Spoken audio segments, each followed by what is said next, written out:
I died.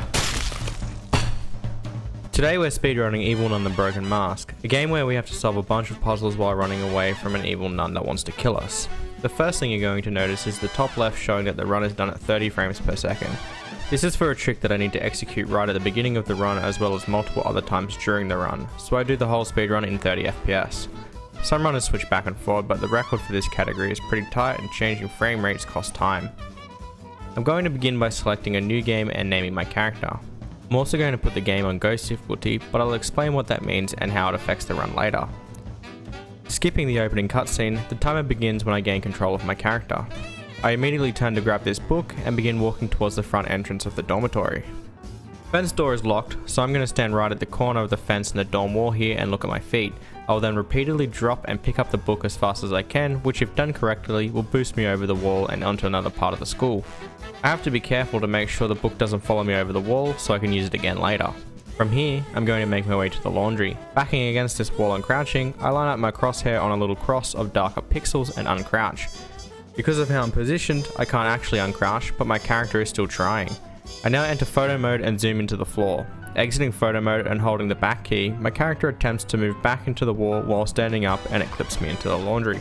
From here I walk down the stairs to this wall here, which is paper thin for some reason. I'm able to put my back to the wall again and crouch and uncrouch, but no need for the camera mode as I'm able to just push through. Now out of bounds, I navigate a small amount of geometry and fall into this dev room. A dev room is a sort of hidden room a developer uses to test or show off certain weapons, items or keys while testing their game. And this room contains all 6 of the broken mask pieces the player needs to start the final quest of the game. So collecting all the mask pieces and moving them over to this barrier, I begin throwing them at a third section of the laundry in an attempt to clip each mask piece back through the wall and in bounds again. This is very tricky as each mask piece clips slightly differently through the wall, but due to my practice and skill expression, I'm able to clip all 6 mask pieces through the wall at about 1 minute and 30 seconds. Now I have to perform a death warp by falling off into the void. This respawns me back in bounds in my original room once more and I begin making my way to the laundry. I grab the book from earlier and perform the boost over the fence. Then I line up the laundry clip once again. Instead of making my way to the paper thin wall, I continue down further to where I threw the mask pieces. I begin moving and throwing the pieces one by one until they're all near the paper thin wall. Then I clip through the wall once again, and instead of navigating to the dev room, I just 180 to the mask assembly room. It just so happens that all 3 of these very important locations are right next to each other. Now I begin picking up the mask pieces through the wall and throwing them into the puzzle room, referred to as the bunker. Once all mask pieces are clipped through, I can just walk through and begin assembling the mask. This is a slow process and there's no way to speed it up. Luckily for us, the evil nun will keep us company as she will always teleport to this room about halfway through this process. But this is why the run is done in ghost mode. On any other difficulty, she will kill you and you'll have to clip your way down once more. But on ghost mode she can't see you and she just wanders around until she gets bored and leaves. Once all the mask pieces are in place, the game enters a really odd state. I quit to the main menu and load up the game once more to reset my position. At this point the game thinks I've solved every quest because I have all the mask pieces. So this spawns items from the quest it thinks I've already solved. The first item is a speed potion that gives me speed for a short amount of time, and the second is this explosive doll. I now enter a hiding spot while the speed potion is ticking and use the doll to run around. If the doll is still active once the speed duration ends, the game will not remove the speed buff and I can keep it almost indefinitely. Now I can begin the first escape in the game in order to fix the game's state a bit and spawn an NPC I need to finish the run. I boost over the wall and run to the school. I search the rooms for a broom. Some broom spawns are faster than others, and while I don't get the best broom spawn, I get a pretty good one. I can take this broom to a room with loose roofing and knock down a crowbar. Using this crowbar, I can break open the planks blocking my access to this cookie box. Running outside and up to the roof, I can throw the cookie box down the chimney. Racing back down and into the basement, I can collect the key from the broken cookie box and sprint to the front door exit. Once I reach the front door, a cutscene will play, so to skip this I alt F4 the game and boot it back up as this is faster than watching the cutscene. With this escape complete, a second nun named Philippa has spawned and I can complete the final escape. Respawning in my room once again, I make my way for the final book boost. It's not worth it right now to set up the movement speed glitch, but I will use it once more later. I fail the book boost a few times and even lose the book over the fence, leaving it unreachable, so I have to make my way inside for a backup book, which in total lost about 40 seconds of time. Successfully boosting, I make my way to the laundry and wall clip to get back into the bunker. Now that I'm in the bunker, I need to enter an area called the Door of Memories in order to collect the final item needed to activate the mask. The Door of Memories is mostly just optimal movement, as there aren't any tricks, glitches or threats down here, as the area exists mainly for lore and story reasons. After moving through a cave, I need to pick up the nun's hammer and pass through a few triggers to continue. Using this headless student jump scare, I can get a small movement boost by turning around quickly right as he spawns. Upon reaching the other end of the hallway, the door will be locked, requiring the player to turn around a bunch of times until an exit finally reveals itself, but these turns can be done extremely fast in order to effectively skip this small section. Moving on, I pick up and throw this cup to end the Door of Memory section.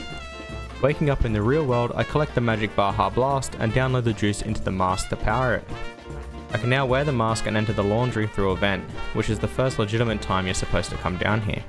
Down here, the nun has enslaved all the boarding students into eternally washing laundry, and it's our job to save them. Exiting the vent, I have to escort my friend Tina back to her room so she can reveal the code to leave the laundry. Once I have the code, I run upstairs and exit the laundry and make my way to the car park. Entering the toll booth, I can talk to an NPC that gives me the mask teleport ability, making navigation much easier for the rest of the run. Before leaving, I can pick up a blueprint for the quest and take it down to the laundry, but I can't actually use the blueprint just yet. Heading back upstairs, I make my way to the dorm and climb up to the cellar through this purple hatch. I need to set up 2 items for later. One is a torch used to solve the final puzzle, and one is a teddy bear for Tina. I fell down this hole, which should be a time loss, but all this setup is done now because we're waiting for the second nun to spawn on the map, so technically this is not a time loss at all. Climbing back up, I set up the teddy bear. Once both items are set up, I fall down to the first floor and collect the speed potion and the doll once again. Gaining the speed buff, I teleport over the fence and hide in a locker to use the explosive doll. This happens just in time for the second nun to pull up in a van and begin her laundry cycle. I am now able to simultaneously set up the speed glitch and kill the second nun. Now that Philippa is dead, the final escape can begin. Rushing down the laundry, I can now hand in the blueprint from earlier. This nerd will now begin escorting the kids upstairs and to the car park to build a massive hot air balloon for everyone to escape on. In the meantime, I will take his screwdriver and open a couple of panels to reveal some gas canisters. I must now rush a canister upstairs, quick enough to beat the evil nun coming down the stairs. If the evil nun is allowed to come down the stairs, she'll create a roadblock and prevent the kids from leaving as quickly as they should, which loses time. I lure her back up the stairs by repeatedly dropping the item to make noise. I use this to lure her outside and far enough away that she can no longer interfere. I return for the second canister and move to attach it to the balloon. I repeat this for the first canister as well. Now I return for the torch I set up earlier and light it using the fire in the evil nun's room. Looping back to the hot air balloon, I can use the torch to light the canisters so the children can begin building the balloon. In the meantime, I have to make my way down and escort Tina to the balloon. This is a slow process, but you cannot finish the game without Tina. Halfway through, Tina panics and runs away. Following her to her destination, we can give her a teddy bear from earlier and begin walking her to the hot air balloon once again. Once she is ready, there's only one thing to do, and that's create a bunch of noise to attract the nun to this hot air balloon. This isn't necessary, but if the nun is close, then the adult student will block the entrance with Philippa's van. This seems insignificant, but once it is his turn to get into the balloon, he won't have to do the animation, and it will save about 10 seconds. However, for this run, the nun just didn't come to investigate the noise I was making, so I did lose that 10 seconds to bad luck. Once everyone is on the balloon, I can enter and the speedrun is complete. I finished with 28 minutes flat, which at the time was world record. But as of the 14th of January 2024, I'm in second place.